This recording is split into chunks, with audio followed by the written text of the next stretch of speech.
Hi friends, என்னோட பிள்ளைங்களுக்கு உருளைக்கிழங்கு பொரியல் தான் ஃபர்ஸ்ட் பிடிக்கும். அதுக்கடுத்து பொரியல்னா வெண்டைக்காய் பொரியல் பிடிக்கும். வெண்டைக்காய் பொரியலாகவும் இது போல ரைஸாகவும் செஞ்சு கொடுத்துட்டா விரும்பி சாப்பிடுவாங்க.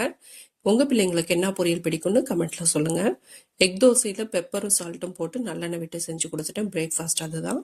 வெண்டைக்காய் எப்பவும் பொரியல் எப்படி செய்வோமோ அது போலவே செஞ்சுட்டு நல்லா ஃப்ரை ஆகணும்.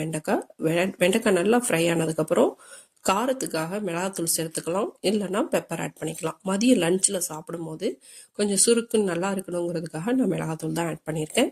ஃபைனலாக ரைஸை மிக்ஸ் பண்ணி விட்டுட்டோன்னா சூப்பரான வெண்டைக்காய் ரைஸ் ரெடி ஆகிடுச்சு. இது நான் ப்ரிப்பேர் பண்ணிகிட்டு இருக்கும்போது நான் சின்ன வயசில் ஸ்கூல் போனது தான் எனக்கு ஞாபகம் வந்துடுச்சு. அப்போல்லாம் பிளாஸ்டிக் கூடையில் தான் லஞ்ச் பாக்ஸில் எடுத்துகிட்டு போவோம். அதில் எடுத்துகிட்டு போகிறதுக்கு நான் ரொம்ப ஆசைப்படுவேன். இப்போ பிள்ளைங்களுக்கு எவ்வளோ விதவிதமாக லஞ்ச் பேக் வாங்கி கொடுத்தாலும் அவங்க இந்த கேரி கவரில் லஞ்ச் பாக்ஸை வச்சு முடிச்சு போட்டு ஸ்கூல் பேக்கில் எடுத்துகிட்டு போகிறாங்க.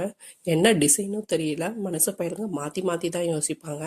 எது கிடைக்கலையோ அதுக்கு ஆசைப்படுவோம். நல்லா கிடைக்கும் போது ஈஸியாக கிடைக்கிறது, இல்லைன்னா அதோட அருமை தெரிய மாட்டேங்குது. மனசு பையனால டிசைன் அப்படிதான். உங்களுக்கு இந்த வீடியோ பிடிச்சிருந்தா லைக் பண்ணுங்கள், சப்ஸ்கிரைப் பண்ணுங்கள், மறக்காமல் கமெண்ட் பண்ணுங்கள் ஃப்ரெண்ட்ஸ், சப்போர்ட் பண்ணுங்கள் ஃப்ரெண்ட்ஸ். தேங்க்யூ.